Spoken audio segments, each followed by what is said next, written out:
Hello everybody, Anthony from SteamFirst.com here, and today we're playing the Stanley Parable. We're playing the Stanley Parable, see that? I like this intro screen. You can see like a little fraps counter. You can see my cursor that's all messed up. But anyway, we're going to look at the main menu. The main menu here is actually really nice and clean. It's not all jumped up. All the text is big and clear. It's awesome. I'm doing hand motions again as I'm talking into a microphone that you guys can't even see. But anyway, we have begin the game, load game, options, credits, and quit. Obviously, begin the game begins the game, load game loads a save file, which you can save in this game, by the way. And options is a cool one. We're going to start with audio. You can adjust your master volume, make it really loud or really low. And I'm going to keep it kind of low. You can adjust your music volume. There's not a lot of music. Speaker configuration, 2 speakers, headphones, 5.1 speakers, 4 speakers, 2 speakers.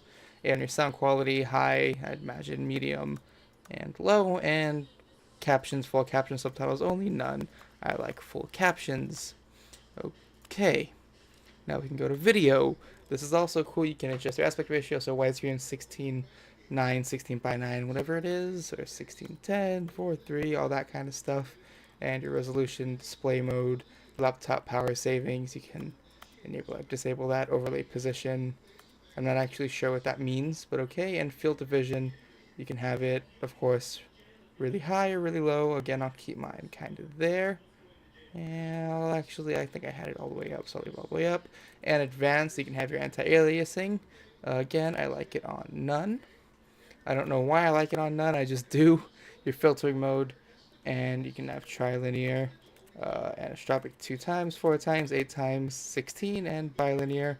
I'll just keep it what it was at. I don't really know what that does. Vertical VSync, you have that on, or you can adjust that. Same with multi-core rendering. Yeah, I don't actually need that. I actually rather not have that actually enabled, but I will. Shader detail, of course you can adjust. Effect detail, and model texture detail. Okay. Keyboard mouse, of course, edit your keys, and you can, this stuff is all pretty basic. And extras, achievements enabled, saves enabled. Got an achievement unlock for turning on achievements. Wow. This game, you kind of can't tell what we're in for. I'll see you guys on the gameplay. I gotta learn to not do, I'm gonna sit on my hand every time I do these so I don't make the weird hand motions. But anyway, I'll see you guys in the gameplay in just 1 second.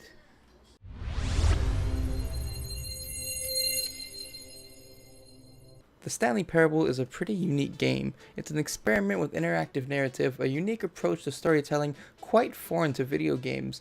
You get to choose to go in the direction the game gives you, or take a different path to see what kind of outcome you get. There's a bunch of different endings and almost an endless amount of stories and plots. It truly is a unique approach for a video game. Now, you might remember the Stanley Parable from its 2011 iteration as a Half-Life 2 mod. This is the new standalone version. It's really shiny and polished off. This one doesn't rely on the Half-Life assets and is obviously a little more well written and, again, quite a deal more sophisticated in design. The Stanley Parable starts you off with a little cinematic with narration by Kevin Brighting. The narrator is a pretty massive part of the game in my opinion. I'd like to find a game to compare him to, but really can't. He's another unique asset that makes this game as amazing as it is. Anyways, back to the thing I was talking about before.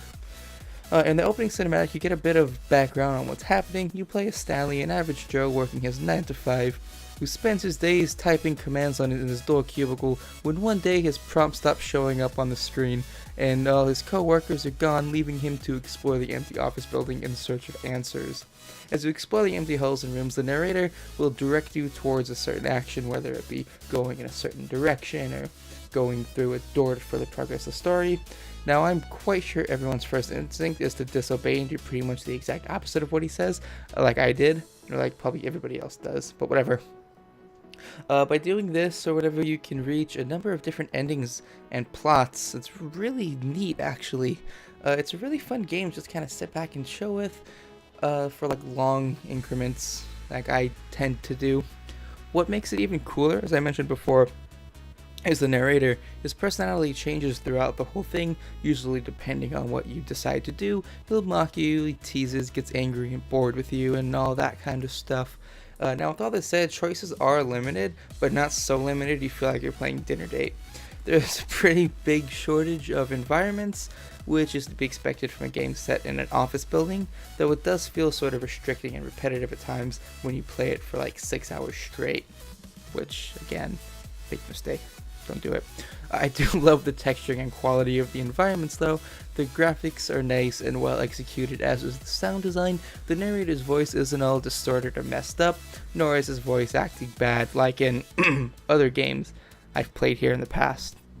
Overall, I give it a pretty good overall score. I can't speak today, and recommend it to everybody, even the young ones, though there is one ending that might be a bit PG-13. Otherwise, I didn't notice any swearing or suggestive themes or anything of the like, so it's a-okay. You can find the Stanley Parable and even the Stanley Parable Dota 2 narrator pack on Steam for $14.99, and it is 50% off for about $7.50 on Steam as of the day of uploading, May 16, 2014. And the Dota 2 narrator pack for $9, both links in the description below. My name is Anthony from SteamFirst.com. Thanks for watching, hope you enjoyed the video, and if you enjoyed this one, maybe you like some of my other content, you can find my live stream, website, YouTube channel, all those neat little links down in the little neat brick below. Thanks for watching again, guys. I'll see you in the next video, and goodbye.